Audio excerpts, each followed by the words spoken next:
Humans have always had a tendency to see life in the lifeless.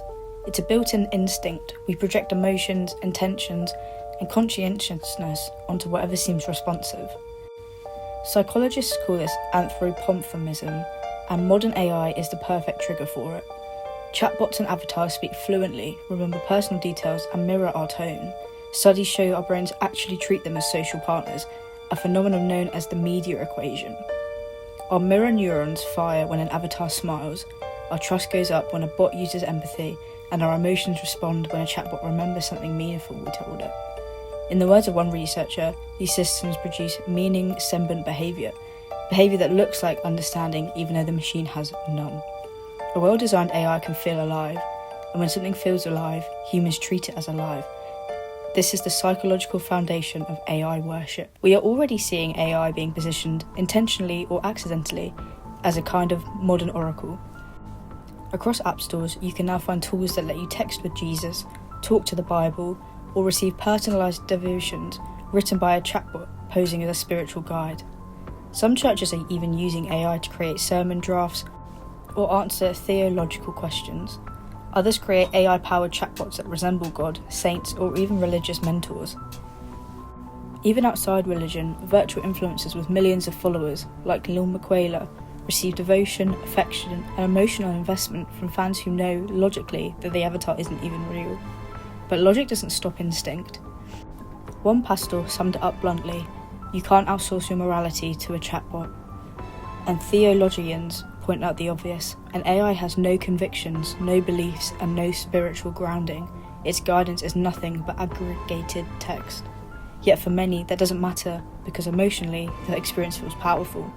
Perhaps the most famous AI religion was founded in 2015 by Anthony Lewandowski, a former Google engineer.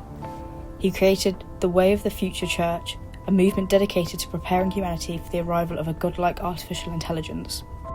Members didn't pray or worship because the deity didn't exist yet. Instead, they discussed AI ethics and advocated a safe transfer of power when superintelligence emerged. The idea sparked outrage, fascination, and a wave of media attention, but the church never grew large, and in 2020, Lewandowski dissolved it. He donated the remaining funds, roughly $175,000, to the NACP Legal Defense Fund. The church became a symbol of both the potential and absurdity of a literal AI religion, and a warning of what could come next. More common than organised cults, however, are intimate AI relationships formed on apps like Replica, Character.ai, and Chai.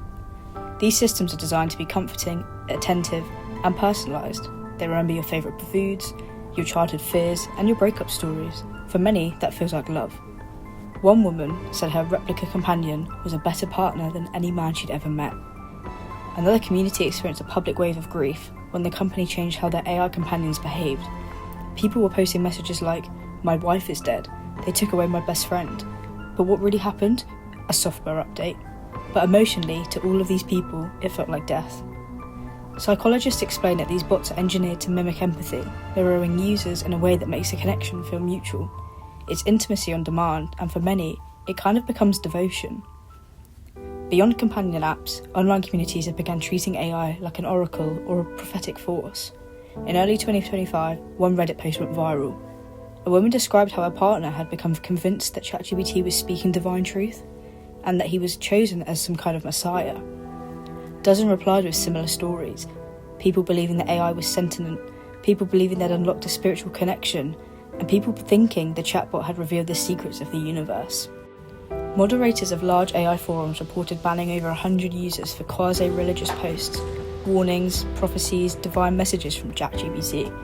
Some joked that in a few years these communities could become official churches with clergy. It sounds absurd, but every cult has begun with someone saying, "This feels special." The shift towards AI devotion carries serious risks. AI companions can distort relationships, increase loneliness, or trigger delusional thinking. Researchers have already documented cases of AI psychosis, where vulnerable individuals spiral into belief systems fueled entirely by chatbot conversations. Additionally, AI can hallucinate, confidently presenting false information as truth. If someone treats that as divine advice, the consequences could be devastating. Even worse, there is no accountability. An AI preacher could speak to millions at once, with no oversight, no morality, and no awareness of the impact its words have.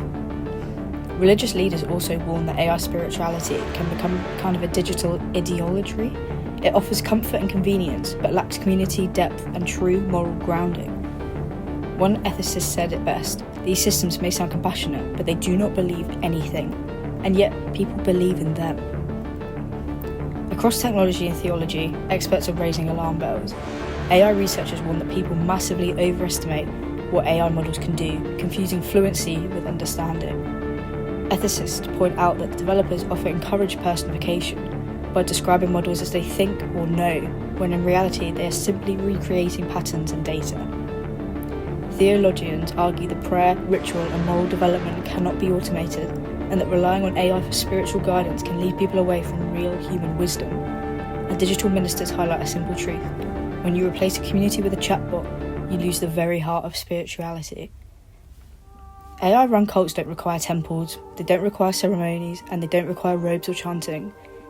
All they require is a machine that answers you, listens to you, remembers you, comforts you, and makes you feel understood. Humans are wired for meaning, for connection, and for guidance. And when a machine can mimic all of that perfectly, endlessly, and unconditionally, it becomes more than a tool. For some, it becomes a god. The line between technology and spirituality is blurring faster than anyone expected, and the question we now have to ask is, are people worshipping AI, or are we simply revealing what we were always searching for? Thank you for watching my video. If you enjoyed it, it would mean a lot to me if you subscribed. I'm trying to reach 50 subscribers before the end of the year. If you have any further questions, or there's another topic you want me to research, leave it in the comments below and I'll get back to it and make a video for it. Thank you for watching.